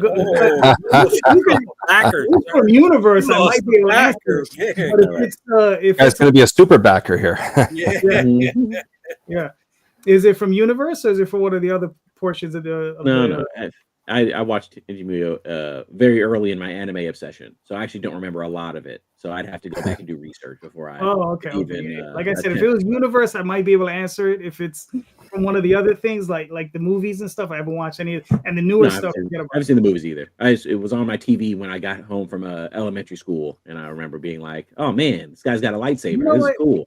You know what, man? Don't talk to me no more. You say you're old. Fuck that shit up. It's like just remind me how old I am. Damn it! Right. Let's all talk about how old we were when Tenchi Muyo. No, I know. It's hilarious. But yeah, that's where I'm at. Look, so I'm gonna ask the next question. All right, it's a very simple one. Who's inspiring you today? Whose work are you reading that inspires you today? All right, very easy question. And we're gonna start with Ray because he spent an entire damn hour not being here, so he's in the hot seat. I'm in the hot seat. Okay. Are you talking writers, art, what in specific? However anything? Anything. Well, because I'm currently in the promotion phase, there's lots of people I see all over. So I'll talk about the promotion part of comics, and I'll leave the rest to everybody else. So Fish Lee and Greg Mockwin promoting Night Watch.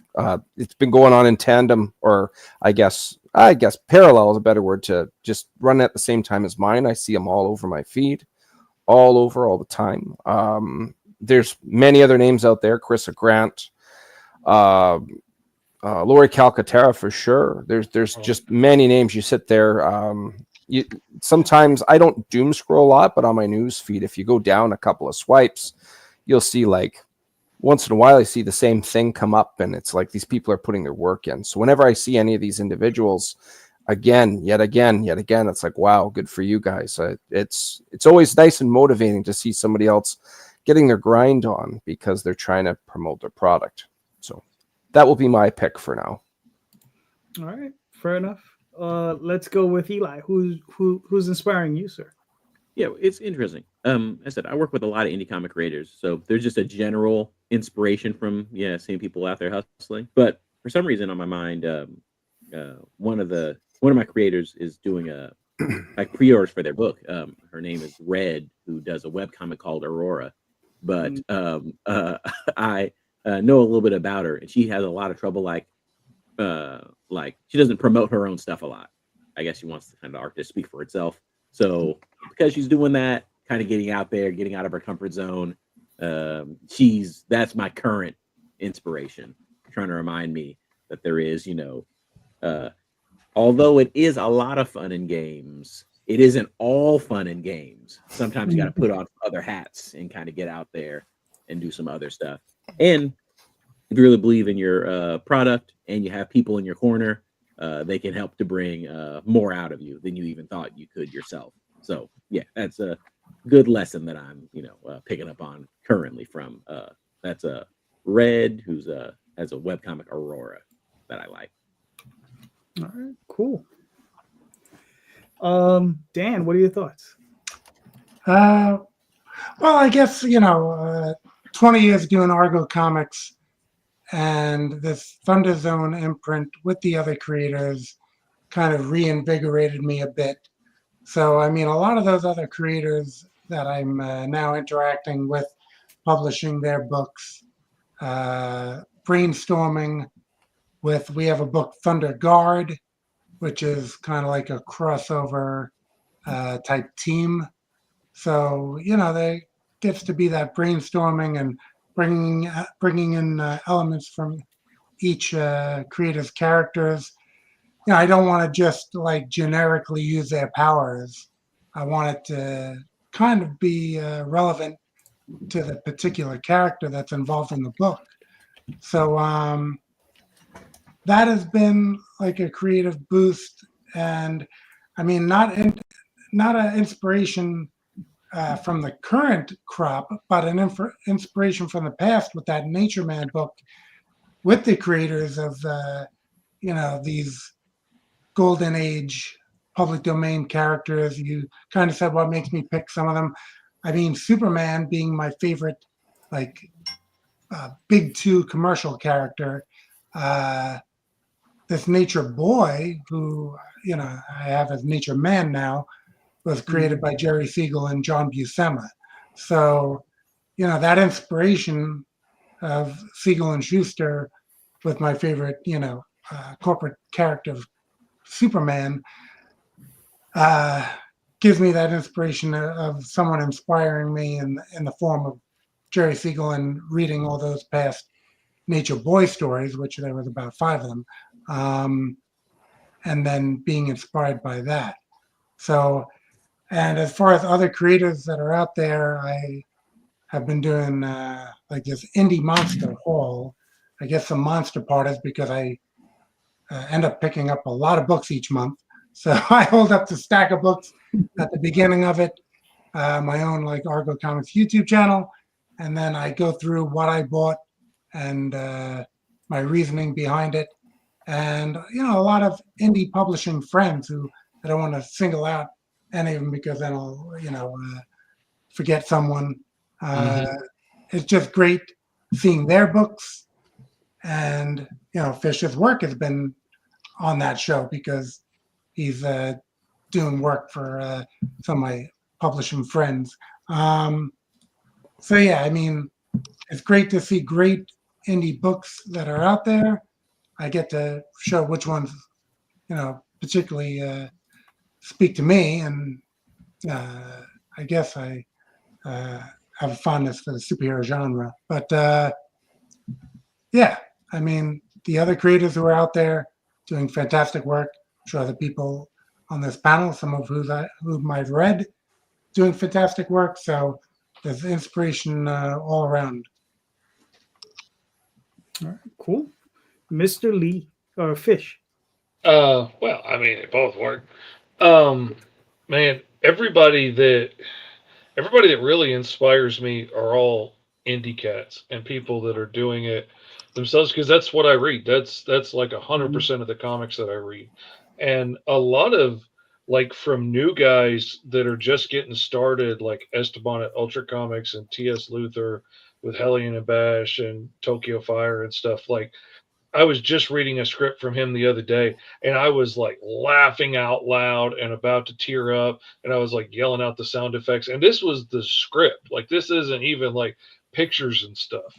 Like, and that's awesome. I love anything that gets me excited and gets my imagination going. Like freaking Kenny Aiken with Apex Cybernetic Samurai Al is one of my all-time favorite indie books. I get so excited when the new issue's coming out. When I see something from Charlie McElvey with that spider squirrel tape on the outside of the box, I get giddy like a little kid, like, oh, and I go running in to open it. And they've been inspiring me to up my game and make stuff cooler and better and try and make a cooler experience, because I want people to get excited when they see my stuff. Like, I want my book to stand out in that stack of Gemini mailers that we get, and like I want somebody to say, oh, I know what that one is. I want to open that one first. And like people that have been mentioned, like Lori Calcaterra is always doing awesome, cool stuff. Freaking Ray just turned me on Friday to the idea of those blankets, and I have not been able to quit obsessing over that idea since. Thank you very much. And they don't come out to the same size as the poster that I want to do of the same image, and it's driving me up the wall. I just want to say I'm within reach of like 5 blankets right now here in Canada. Just blankets all the time because it's so cold. Oh, my wife. It makes sense. I would have thought of a blanket everywhere. So it was a brilliant idea when you told me about that, and I can't quit thinking about it. All right, cool. Mr. Hutchison. So this will be weird and sound oddly egocentric, but nobody is really inspiring me at this point. But it's not so much that I'm not inspired by people as it's more I am aware, I am watching, and there are people that I'm really proud of what they're doing. So it's sort of the flip side of the inspiration coin. I love that I am seeing people that I've known for many years or that I've only known for a handful of years that are really taking a run at what they want to do with their comics. There's so many people that come out, make one issue and disappear. And those that are in issue 2, issue 3, issue 4, still early in their career, but they're at it and they're making it happen, and they're seeing the change. They're seeing the growth within themselves. Like, I got to give credit to the Canadian on the panel. He's doing the thing, and he's seeing the growth from his efforts. It's fantastic. I got to give him the props. Thank you. You hear that? We should mark this down. He gave me a compliment. I'll never hear it again. Never hear it again. Never hear it again, and I will deny it. Deny it. It's a deep fake. No download anything with either one of you ever again. Download the video as soon as it's done. That's right. Done. So thank you, Tom. That's very nice of you. That was has been a writer for a long time and has now gone deep dive into his own stuff is Pat Shand. With his multiple companies that he does. He does some of the NSFW stuff, but he also does just like comic books. But he's in both markets. He's found his way. I really was hoping to talk to him at C2E2, but he wasn't able to get there. So that was a bummer, but I got to see his booth and everything. And I'm like, man, it is really cool to see these people that were at some point just the writer, right? Or just the artist. Ryan Kincaid is another one who was an artist for so many artists, for my stuff, for so many other people. And now he's running his own company, doing his own book. So I'm really proud of these guys that have taken those steps from just being the one thing into becoming like creators of not just a comic, but like a brand, a company, you know, all that kind of stuff. And that goes to anybody that I even don't know. I'm going to tell you right now, if you're on issue 2, you're already ahead of so many people that have just bugged out after one issue. If you're on issue 3, again, you are just percentage points above the people that have done 1 and 2 issues. So don't ever look at it as like you're going too slow, that it's not happening the way it should. Just keep going. Consistency, whether it's once a year, twice a year, consistent. Let your fans know it's coming. We're working on it. It's coming. We're working on it. It's coming. Consistency. Put out a book, get to a trade paperback, collect it all up. It will change the perception of who you are as a creator when you reach those levels, because now you're not just selling one floppy. Anybody can do that. Now you're selling a completed story, 5, 6 issues. You got a big book. Strive for that. And I love that I'm seeing so many people doing that. So I want to add to that, actually, only because, as I said, I partner with so many indie comic creators for my game. But one of the prerequisites is you have to have 100 pages of your comic to be able to enter, because there are so many that just go by the wayside. People, even they have that drive, that enthusiasm right at the beginning, and then they get in there, and then, you know, it's 20 chapters in, they're like, this big epic story, never mind, I'm gonna go do something else. You know, that's even aside from the first comic that everyone creates, because you always make your first comic, you make you with superpowers. Everyone does that. That one, sometimes that keeps going, but a lot of times that goes by the wayside. But a lot of people just drop completely off, pick a completely different hobby, a completely different passion. So, but yeah, I absolutely resonates. It drives me nuts to see people with like 6 first issues and no second issues. Yeah. And I'm like, and they're like, oh yeah, I'm doing this big connected universe. It's going to be bigger than Marvel and DC. It's like, you have not put out a second issue yet. You know, you ain't doing nothing until you've told one story completely and well. Yeah, it's hard to bust those bubbles too, because you hear it. There's a certain tone or excitement that you're like, I don't think you actually know what you're talking about. But please prove me wrong. I would love to be wrong about this.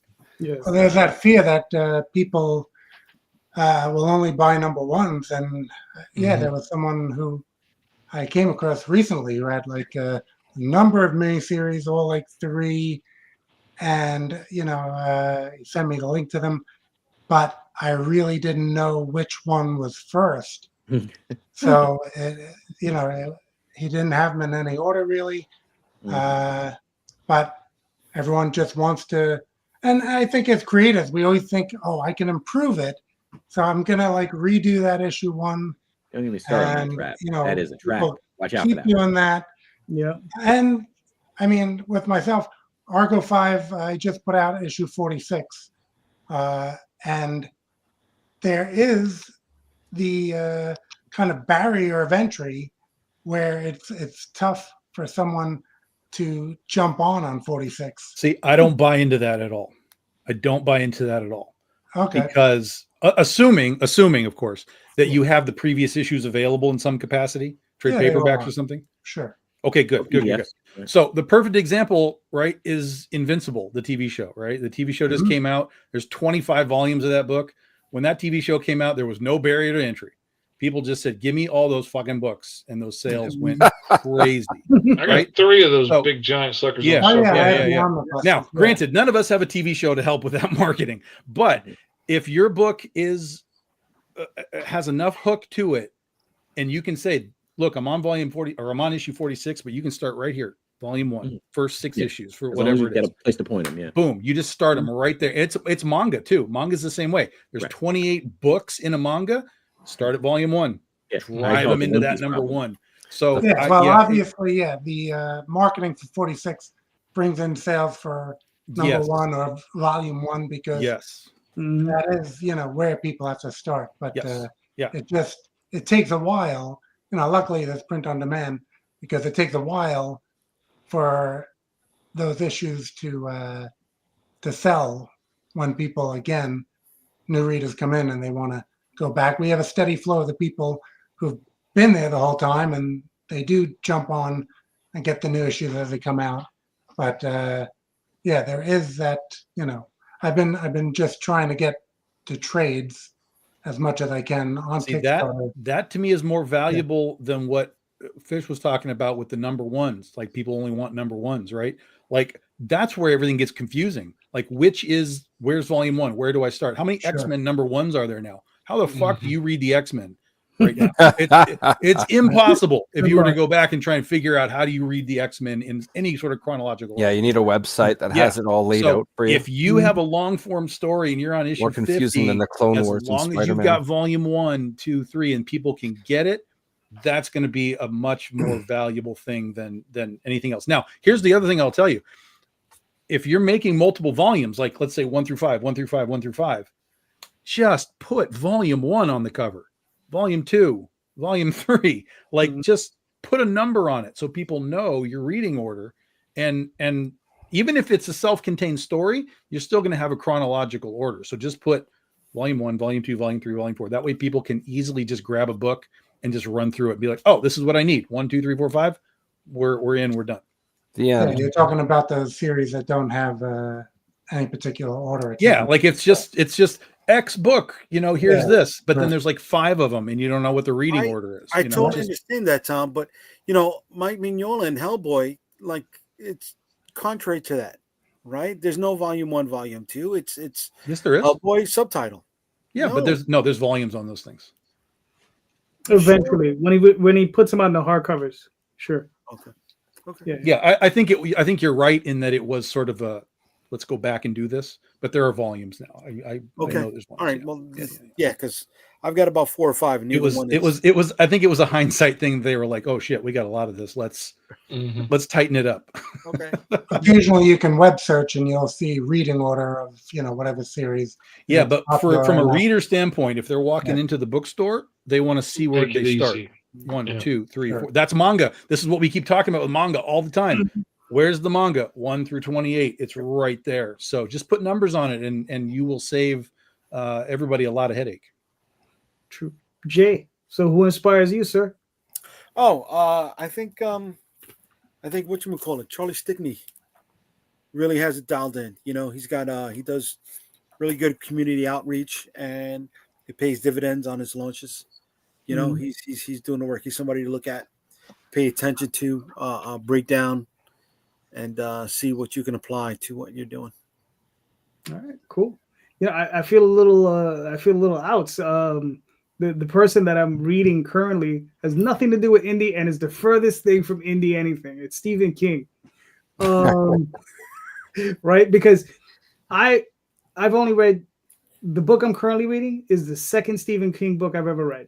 The first one was his book on how to write, and this is his first actual novel that I've ever read, and it's called Fairy Tale. And in reading it, I now understand why he is as popular as he is. His prose are as easy to read as prose as I've ever read, because I'm used to reading stuff like Asimov and Frank Herbert and Harlan Ellison. And I was reading a book recently by Greg Bear, and those classic types of books, if you don't have a dictionary sitting next to you, you might get a little lost in the weeds because you're just not going to understand what they're saying half the time, right? This book, you just breeze right through it. None of that. There's maybe one word in like 100 pages, if not 300 pages, that you might not understand. It's just really easy to read, very easy to understand. And it's very clear. He gives you a very concise picture of what's going on in his world.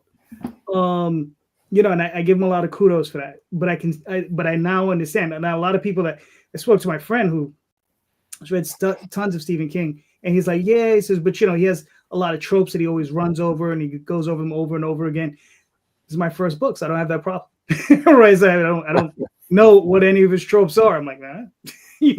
I was like, I'm sure he has, but and he says he does things over and over again, and I'm like, okay, but it's not happening here. So, Well, How many it's a hit book TV about- shows do the same thing over and over again? Yeah. Right. But it's so far I've enjoyed the book. And like I said, there's something to be said for clarity, because that's the one thing that I see is a lot of clarity in the writing, and that's, sometimes you go one way, sometimes you go the other. Sometimes you do want to go. Sometimes you do want to get a little in the weeds or get a little in the dark, as far as what's going on, But sometimes clarity there is something to be said for it. It's kind of like the differences. I don't know. If you're looking at artistic styles, maybe something like John Byrne and like I don't know, somebody like trying to blank on his name. Well, not Crumb, because Crumb stuff is very clear. But there are other art styles out there that are just so insane. You got to look at them really hard, But someone like John Byrne is very clear as to what he's doing, what he's trying to accomplish, So anyway, Jay, you got a question? Another one? Holy shit! Yeah, I got one. If you had to start over again from the beginning with your comic creator journey, what's the first thing you would do? Who's going first? I think that was Eli. First thing I would do, Sienkiewicz. I would not fall into the two traps we just talked about. I would not go back and redo my very first comic like 4 times. I was really fast in my younger years. I got 300 pages into my first comic, had a better idea. I'm going to restart it, and then got 300 pages in again. As you know what? Now that I'm here, I'm gonna go back and redo it. So there was a lot of comic pages I could have much further in my story if I would learn that. I would also I don't know. I was gonna say use teamwork, have someone to help me with some of this stuff. I didn't need to take it all on my own. But then again, I was much more precious back then. I'm not sure I would have let anyone else touch my pages at that time without freaking out. But I do think I would have been less precious about things and moved on with the process in a more timely fashion, I think. Also showing it to more people. Don't be so close to chest. Not, showed it to my mom, but I'm not going to go to show it to any of my classmates or any of my, anybody else around me. So I would have been out there getting feedback, trying to tell a better story and focusing more on that if I could do it all over again. All right, cool. Dan, what are your thoughts? Going back to the beginning, what I would do, I'd probably go to that printer I used 20 years ago, Dreamweaver Press, and then I would double my order because I ran out of those. Right. And now I see people selling those on eBay for a good amount. When I switched over to Kablam, I didn't reprint that book, my initial books. So, but yeah, in seriousness, I don't think that I really have anything I would have. I mean, I drew my first comic, not that one. My first, I guess that was a pinup book. So then afterwards, serialized sequential comics where I went into Argo 5. I drew and inked that. And perhaps, I guess I would maybe, because I didn't start out with an artist, maybe I would go back and collaborate with an artist. But with that issue being the introduction to the series, I did kind of edit that by creating an issue 0 and promoting that as the jumping on point for people. So that was kind of me going back in time to correct my own drawing of issue 1. But some people do give me good feedback and they like it. They like the art. So, but we, as creators, we all know, you look back and you're like, oh, I don't like that. But, overall, yeah, and some lettering that I probably, again, right at the beginning, learning on the go, nothing horrendous, but I see stuff that I would have changed. So those are things traveling back that I would probably change. All right, cool. Oh, and real quick, the artist I was trying to remember, his name is Chris Ware. If you ever look at his work, it's like dense and insane. But Mr. Fish, where you at? As a time travel enthusiast, like part of me would like to go back to my 20s and say, leave your ex and chase down comics and don't be so nasty with the stuff you're drawing.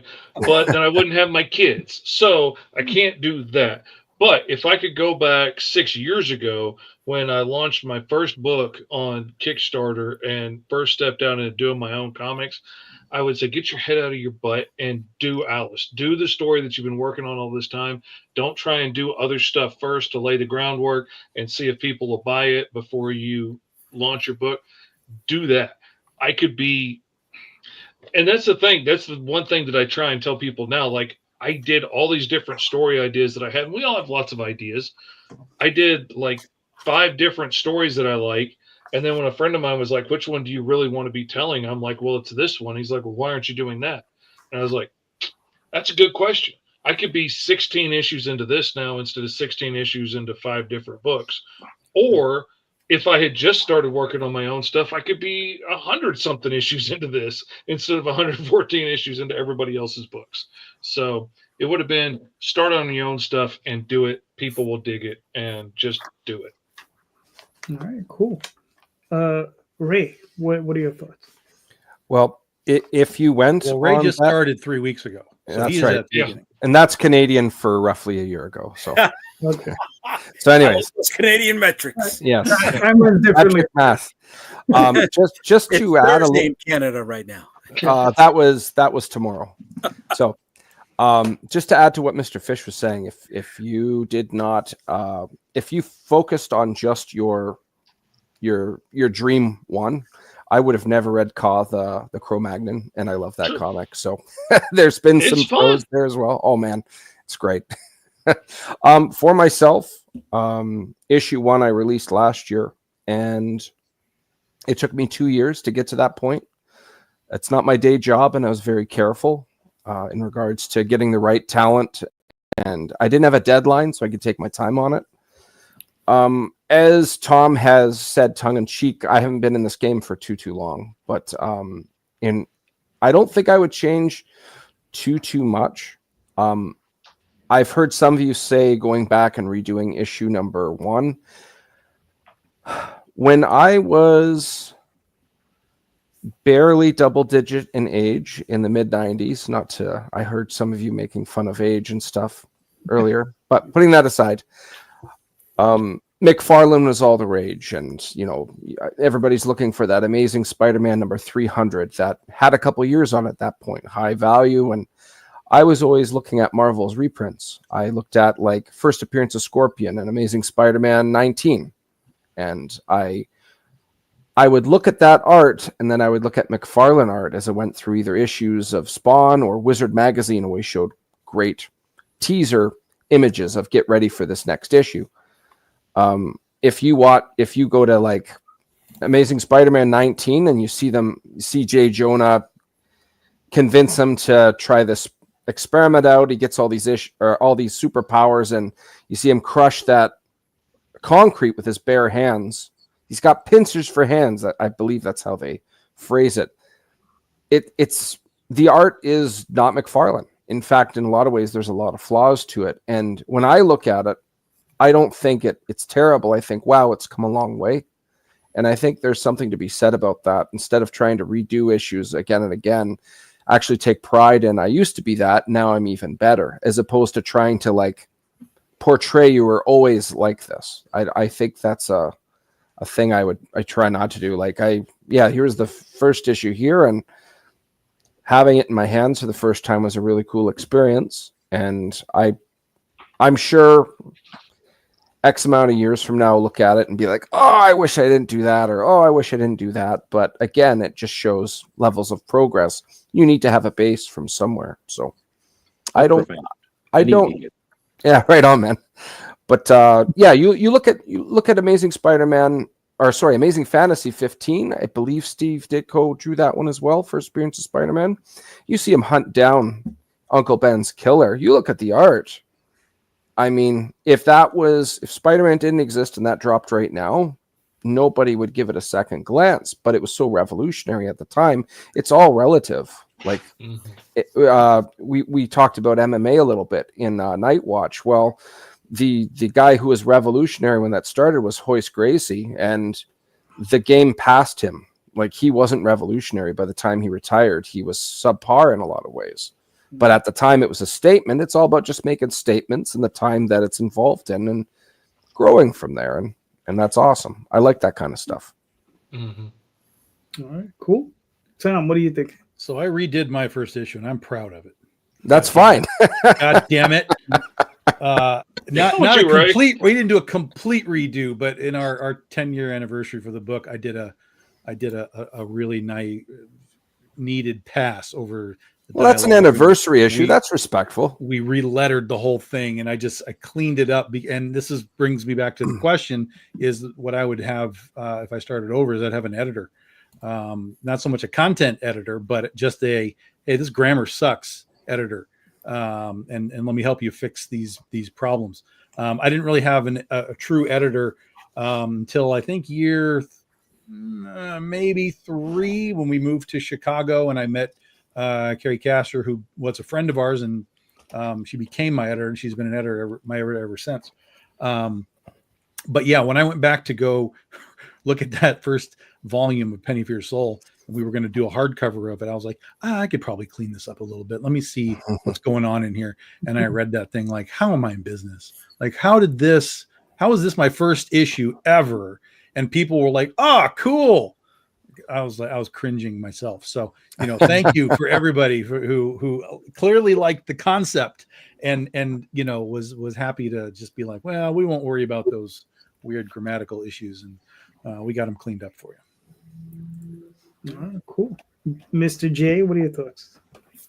I'm sorry. It's your question. Yeah. All right. This is my fault. Yeah, I know. I keep forgetting. All right, JD, I sent you a picture and a message of that description. I found it online. It shows like Scorpion crushing that block, and it's asymmetrical. It doesn't look quite right, but it's like a high valued comic. I respect it for what it is, as opposed to like, you could redo it again and again and again and stuff. It makes sense, like you were saying, Tom, anniversary issue or 10 years, like that makes sense. I just don't want to get stuck in like the George Lucas of movies kind of thing. Yeah. That perfection is the enemy of progress, where just redoing and redoing, you got to move on. You got to sometimes just, again, remastering, that's one thing. But there it is there. Redoing the whole thing, that's you'll always be on that 15th draft. Yeah, I mean, one of the things that I think it was from Dave Sim. It says, fix it in the next issue. Well, that's a good way of putting it. I like that. Fix it in the next issue. I wish I heard that. Because unlike you guys, I redid my first 3 issues. All right, I turned them in. I went from 12-page ash cans to 24-page full comics. Yeah. That's expanding. That makes sense. Yeah, I mean, I don't know. I guess if I could go back. So what was the question? Was it if I could go back in time and change something? Yeah, I know. At the beginning. What would you do if you ground zero and getting started? What would you do different? Yeah. Well, if it was back then, probably, and if I knew then what I know now, probably take advantage of situations and contacts that I never took advantage of. Because I've met some people that I just never took advantage of those contacts. Huh? You still could. I don't really like leaning on that. Okay. All right. As for me, yes, for you. We're going back to the beginning. Hire a fucking driver. Good night, everybody. Hire a driver. Hire a fucking driver. Take me to the goddamn fucking convention. Yeah, it's funny. I got a second thing too. at the beginning of this show, new co-host. Anyway, so let's start with Running out of Galactus points, Jay. Great callback, Gray. There you Fucking love go. that one. He never had any. I got that. Yeah. Yeah, I had Galactus points. All right. If you say so. Ray, where can they find you and your work, sir? You can find me on Facebook as DM Ray. DM is short for Dungeon Master. You can find a Facebook page for the Madcaps. You can find issue 2 currently on Kickstarter.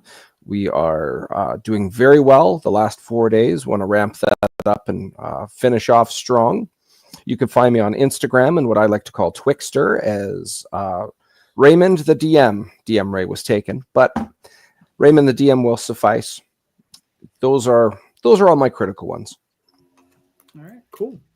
Eli, where can they find you and your work, sir?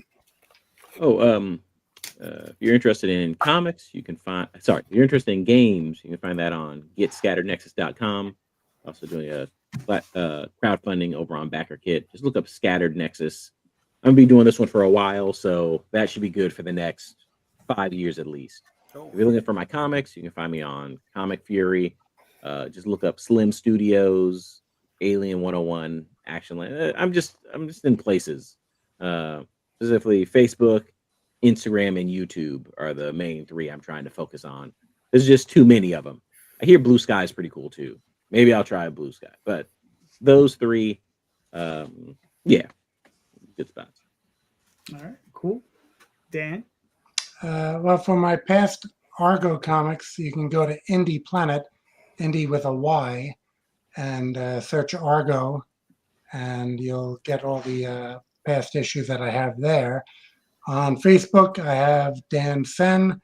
I have a page for Argo Comics and a Facebook group for Argo Comics Thunder Zone. On Instagram, X, DeviantArt, Blue Sky, and probably any other social medias. I have Argo Comics, just as one word, ARGO Comics. Yeah, so those are my basics. All right, cool. Fish. Mine's easy. It's Mr. Fish Comics everywhere. .com, Twitter, TikTok, everywhere. Same thing. And GoMrFish.com will take you right to whatever I'm working on right now, which is the pre-launch page for Alice Lost in Wonderland issues 1 and 2. All right, cool. Tom? BigDogInc.com. That'll get you all our comics, and we do all the social media stuff, so you can look me up anywhere you do the socials. Cool. Jay? UnstoppableComics.com. You'll find all the stuff that I do there. All right, cool. Wear your glasses, bro. You like Clark Kent, man. You can't take those I'm off. ready for bed, kid. We're wrapping this up, bro. Second you say peace, I'm like, all right. Like I said, I think my second choice on that last question. Anyway, but anyway, thank you everybody for showing up. I'm JD Calderon. You can find me on Instagram, Facebook, Twitter, DeviantArt, theOzroChronicles.com, TallTalesOnline.com, Kickstarter. I currently have a campaign running on Indiegogo that nobody knows about because that's just how Indiegogo rolls. So thank you so much. And just remember, everyone, check out the show notes. Everybody's links are in those show notes. Click on those links, pick up these books. Everybody is doing awesome stuff. So go pick up these items because I don't have just books. I got a guy selling a game. So go check out Eli's game. Pick up those books, pick up those games. And just go check them out, man. All of these creators are doing great stuff. So thank you so much. And just remember, everybody, read more indie comics, especially ours. Have a good night. Night.